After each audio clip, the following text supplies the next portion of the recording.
everyone, welcome back to my Mad Reviews. And in this particular vlog, I am going to touch on Resident Evil 1 and 2's costuming decisions. Okay, so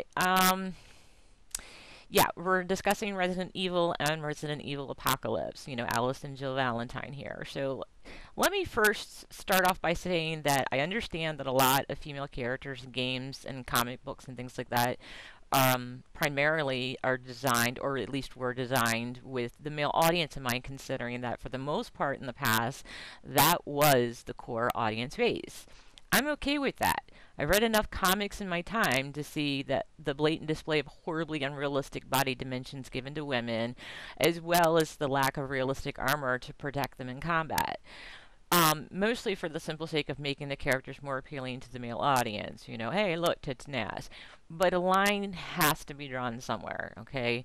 Now, in Resident Evil, the first movie, we see a character here named Alice who doesn't exist in the game, and as I understand it, the movie was an attempt to be a prequel to the games to kind of explain how everything went down in the hive, causing the later zombie apocalypse. How the T virus was generated in the laboratory there, and stolen, let loose, and got out into Raccoon City, yada yada yada. Now we have zombies.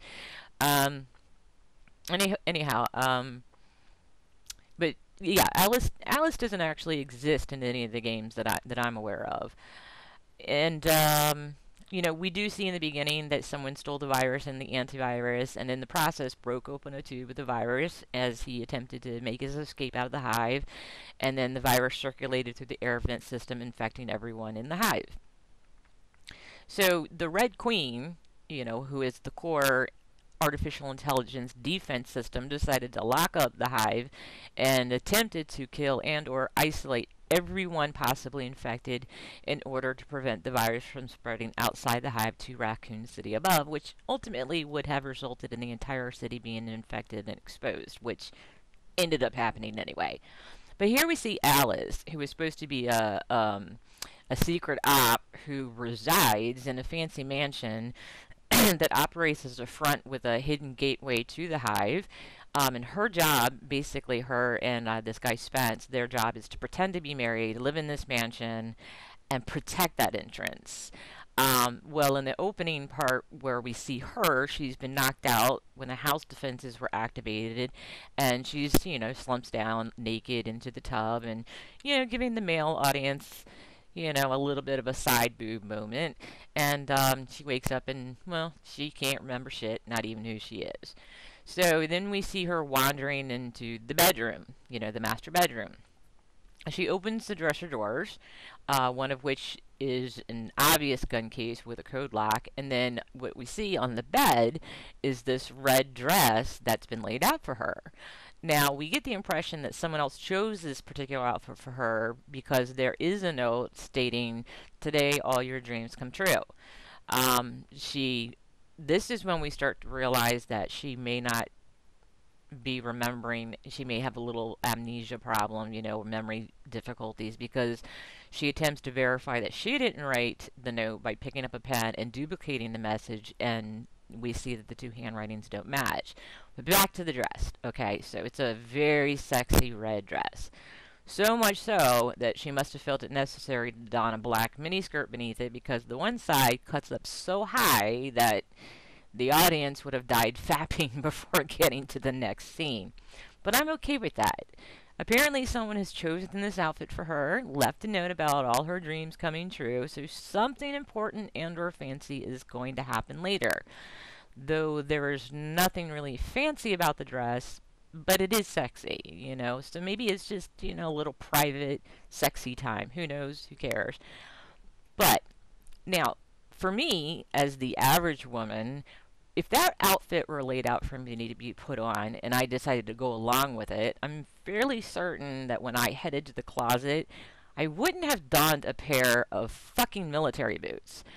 I would have looked for a pair of, high heels to go with it. And instead, I mean, this now don't get me wrong, this outfit is badass looking when you put it together, and you can obviously see she decided to add a mini skirt to the mix because, you know, the dress, like I said, is it's a little out there. So, yeah, that's one badass look when you put it all together, but it really doesn't fit with the whole fact that she is in her bedroom or in a bedroom that we can assume is hers. A dress is laid out on the bed for her. A note, you know, stating that something is, you know, planned for later on. And she's putting on military boots. What woman would take that outfit and say, you know what would be smashing with this outfit right now is a pair of fucking military boots. Hell fucking yeah. No. Alice has no memory. She has amnesia. She has no idea she's a secret operative of anything. All she knows is she's woken up in a mansion and there's stuff for her. She has no idea she's going to be needing to kick ass later. Now I understand that yes, she's going to need those military boots later because she is going to be involved in combat, and if she was wearing stiletto heels, her kicking the shit out of a Doberman, zombie Doberman, she would have slipped and broken her damn ankle and missed the Doberman and died anyway, so it doesn't matter. But military boots? Come on, Alice, really? That's a little far-fetched. But so anyway, let's go now to Resident Evil Apocalypse, okay? Here we have the same issue, kind of, with Jill Valentine, who actually is in the games. That's pretty cool. Our first glimpse of her is when she's returning home wearing a blue halter top, a black miniskirt, some kind of like sweater thing wrapped around her waist, which probably went out of style in the 80s, and black high heels. We don't really get to see the full Valentine. We just kind of see, you know, bits and pieces of her coming into her apartment and the outfit itself. We see her sitting on the bed and removing the high heels, yada yada yada, and we also are made aware that she's a suspended Raccoon Stars officer by the newspaper clippings that are on the wall. I guess she's very proud to be a suspended officer, to have him sitting there taped to her wall, but anyway, so, you know, I don't know why she's dressed the way that she is. Maybe she likes dressing like that during the day because that's kind of an outfit that you would wear as a woman if you were going out at night. That's not like day wear, okay? Short mini skirts and halter tops and high heel shoes are just, it's not day wear. It's okay, it's night wear. But anyhow, so then she turns on her police scanner, okay? So they start, you know, calling for everyone to report for backup. Shit's going downhill, blah, blah, blah. They need all available units, da, da, da, da, da. And even though she's suspended, she responds. So what we see then is her grabbing her gun, grabbing her holster, and then she puts on police boots. Okay, so I understand wanting the female protagonist to maintain a form of sex appeal, but can you at least make their ass-kicking outfits more realistic? I couldn't imagine trying to whoop some ass confined in a skirt. It isn't a matter of, oh, if I wear a skirt, I might show too much when I fight, but more along the lines of, my body doesn't have the necessary freedom it needs to fight sufficiently. So if I had been, you know, if I were an officer of any kind and decided to respond to a call like that, I would have taken the time, it would have only taken 2 seconds, to have removed the miniskirt and put on maybe some BDU pants or something, and then the boots on top of it. So, you know, at least Alice's new getup in Apocalypse was a bit more practical. You know, her outfit kind of looks like shit, you know. She kind of threw on, like, you know, fishnet over top of whatever, but at least you know she's not going to be hindered by a stupid skirt, and it leans more towards the I'm going to kick your ass and eat your face, assholes, than just, hey, look at my ass and tits.